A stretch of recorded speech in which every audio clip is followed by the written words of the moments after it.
All right, the Bucks. It is Talking Buccaneers with me, Fumane. After Orlando Pirates have done the right thing, they have released the first interview of the head coach, Abdeslam Ouaddou, and there's so much for me to feast on. And I thought I want to do a video where I talk about some things that stuck out to me, some things to learn from that interview. It's not going to be an exhaustive list. I'm sure you guys will have picked up things that I didn't pick up, but here are a few things that I found interesting that I learned from that interview. And the first one is that the head coach speaks. Now, obviously he speaks, he's got a mouth. What I mean by that is, especially in contrast to our previous head coach, Jose Rivero, I think, one thing about Jose Rivero is he was very measured, very media trained. You don't get a lot out of him, especially about individuals. But I think the first thing that I want to sort of start with is something I saw about our current head coach is he's quite the communicator. He is not shy to labor a point and explain things. He wants to talk. He wants to share. And some people don't like Rulani for that very reason. They think that he talks too much on the media. So I wonder how they're going to feel about this head coach, because what I picked up from him in this first interview as a Pirates head coach, in contrast to our previous head coach, is that he's going to say stuff. And I mean, point in case or case in point is I thought he was going to be, he was going to hold his cards very close to his chest with regards to Sipombule and lack of professionalism and that sort of thing when he was asked about it. But after being probed a little bit more, he actually let out, his thoughts around the situation, which I really feel like, in a previous spell with the previous head coach, that's the sort of thing that not to ask, because you're just going to get a media answer. You're not going to get anything out of him. But that's the first thing that I saw about him, is that he's a communicator, especially, considering the fact that French-speaking people they sound like they're always struggling when they try to speak English. And English is obviously not his first language. I think even with that, he's quite the communicator. He's very good at getting his point across, by my estimation. I think he gets his point across, struggling his way to say some things. And I could tell, because at times it felt like he's looking for a word to say. But eventually it's like, as you try to follow along, you get where he's going, and it's like, yes, I hear you. And I'm excited for that. I love people who speaks. I love to get into the mind of our head coach. And I thought the reason why I'm here talking about what I learned from him is because he actually gave us a lot to work with. And the second point that I want to get to, and these first 2 points are going to be very related to Jose Rivero. And the second one is that unlike Jose Rivero, you get the vibe that he's maybe here to stay, especially by his wish. Now I'll get to what he said, what suggests that maybe he might not, or maybe he will. We'll see about that. But with him, with Jose Rivero, you always got the vibe that Orlando Pirates was a stepping stone in his career. Granted, this head coach might be good at hiding that fact, but in the way that he speaks, in the way that he shows his passion for being here, and the various things that he speaks about, is you just get the vibe that, this is not like a stepping stone for him. When he talks about the level of club Orlando Pirates it's almost as though he wants to be here, and he wants to, it's almost like he wants to be here for the long haul. Now, I don't want to sound like I'm saying Jose Rivero didn't want to be here, but, in the very first interviews that I listened to Jose Rivero and listening to other things outside of him, and just seeing even kind of how he didn't give too much about, maybe his potential stay at the club and things of that nature, the way that he left, sort of before the end of the season, kind of going to the next opportunity, which, in all fairness, it was a great opportunity to go with Al Ahly to the Club World Cup. But it's like you always felt that Orlando Pirates was a stepping stone. And maybe Europe is the ultimate destination for Jose Rivero. But with Abdeslam Ouaddou, he's got this passion for Africa and African football that it almost feels like he wants to build this great club in Africa and compete with it, and I like that. I must say I love that point, and that's something that stuck out to me. Maybe not for you guys. I don't know what you guys think about that. You can share it with me on the comment section. The next thing that I want to talk about is something that also I thought was quite dope. It was quite cool. What he spoke about is, when he gets to a football club, first slide of his presentation, in his words, he kind of puts it in this way. He says, the first slide of his presentation about the game model or his game model are his values. And he mentioned, transparency or sincerity. He spoke about trust, belief, and I think he might have said something like commitment. I might be mistaken on that. But what I got out of that is he's a very principled man, quite similar to our previous head coach, Jose Rivero, which we love principled people at Orlando Pirates. We love people who are going to put a shift in, who love to do their honest work and are honest workers at the club. We love those kind of people. I think it comes from the top management downwards. I think they want to employ those kind of people who are going to work at the club and they're going to do honest work, and they want everyone else to work honestly as well. And I enjoyed that about the head coach. I think he's quite principled. He's got a lot of values, and you just want great human beings at your football club. That's just bottom fact, is you want great people. Great people are attractive.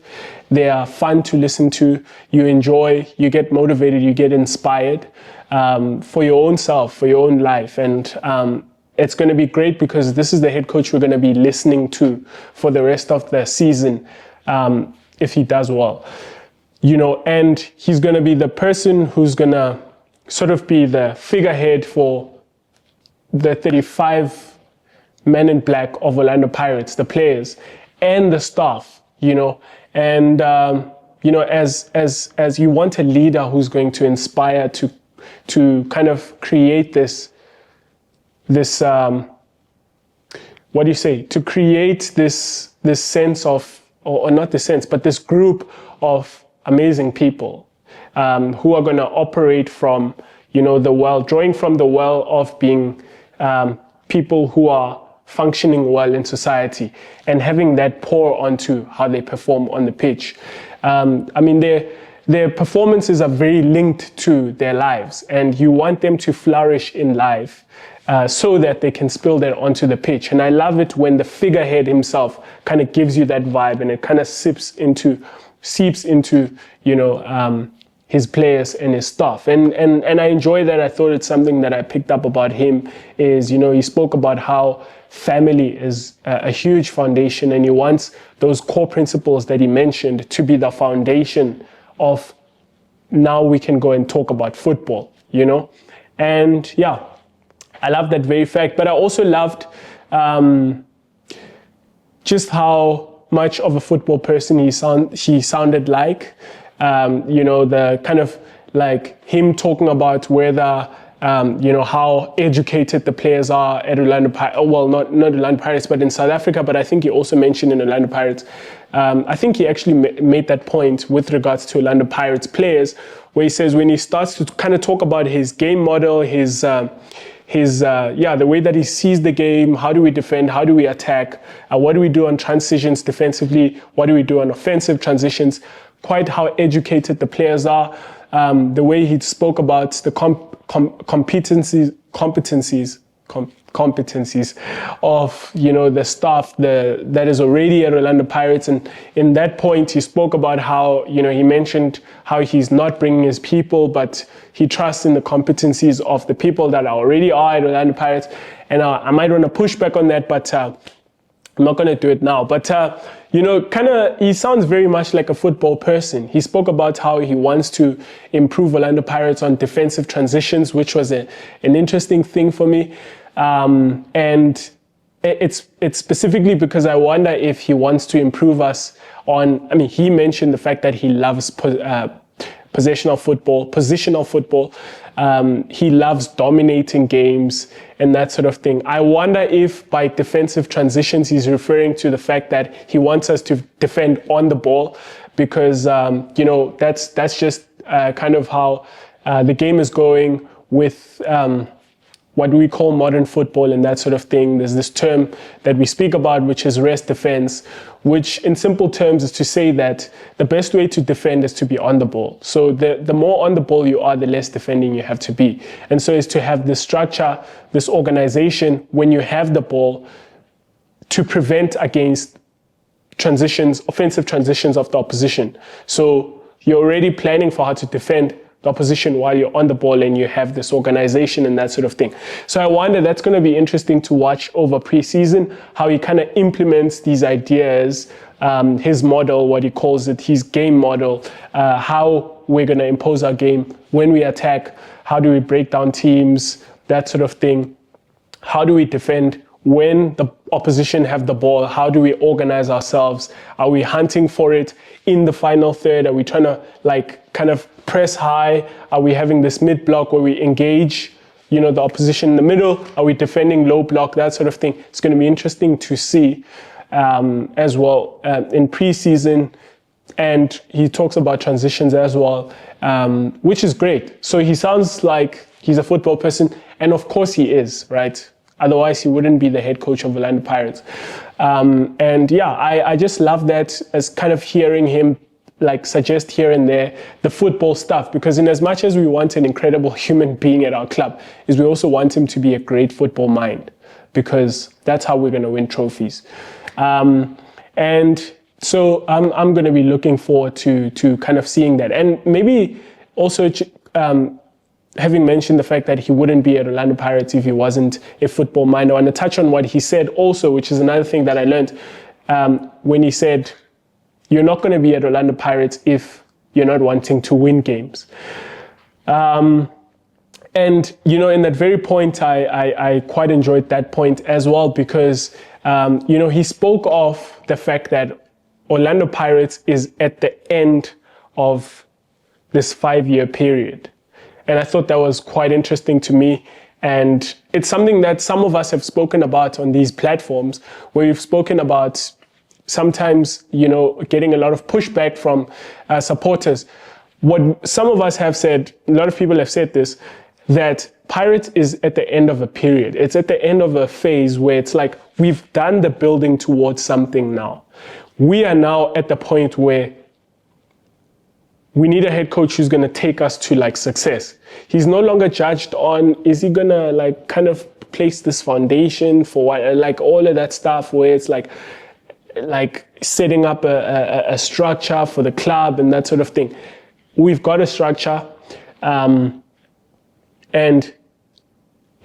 Pirates is now ready to win, and we need someone who's going to now bring the victory, who's going to bring the success, I beg your pardon. And it was interesting to hear Ouaddou speak of the very thing himself. And he says, Pirates have done a 3-year period, which I imagine is Jose Rivero's time at the club. He says, the club has come this far now. And it's it's come to the end of a 5-year period, and which kind of suggests that he might be at the club for 2 years. But he says, it's almost like the next 2 years are just going to be about winning now. And that's the very thing you're judged on. And he says something like, if you don't see your job at Orlando Pirates as that right now, maybe you shouldn't be the head coach of Orlando Pirates. Or which I go, that's my guy. I love it. I love hearing him say that because that's what we all think, right? We all think, well, not all of us actually, but some of us have said that, we've come to the, like our skepticism of Ouaddou was he doesn't have the proven pedigree of winning,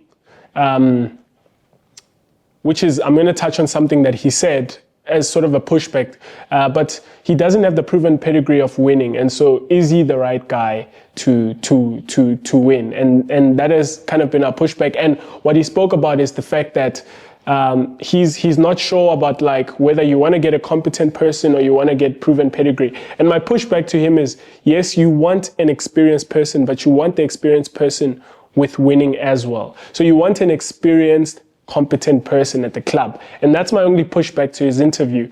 But yeah, that's another thing that I also picked up that he spoke about and I very much loved. But I also loved how he spoke about the rigorous process of recruitment of Orlando Pirates to bring him. He didn't exactly let us in on what that process was, but he spoke about 5 stages, that you need to get through to get hired at Orlando Pirates. And I love that as well, which talks to the professionalism of the club and the standard at which the club is at. But yeah, let me just leave it at those ones. There are a lot more things that we kind of learned in this interview. I love the way that he spoke about Sipho Mbule and how he speaks of how he likes these players and how he says, I don't want players who are just well behaved and they're not afraid. I want people with courage and bold and people who are going to challenge his sort of like management of them. And I love the fact that he's saying, bring on the players that are going to be troublesome. Bring on the players that are star players and I want to manage them. And I think that maybe comes from the fact that he was also captain of his national team. So he's a great leader and he's played at the highest level. And I love that about him. But let me leave it here. I don't want to go on for too long. Up the mighty Bucks. Cheers. Well, I hope you enjoyed that video from Talking Buccaneers. If you did, please hit that subscribe button so you can stay up to date with all our future content.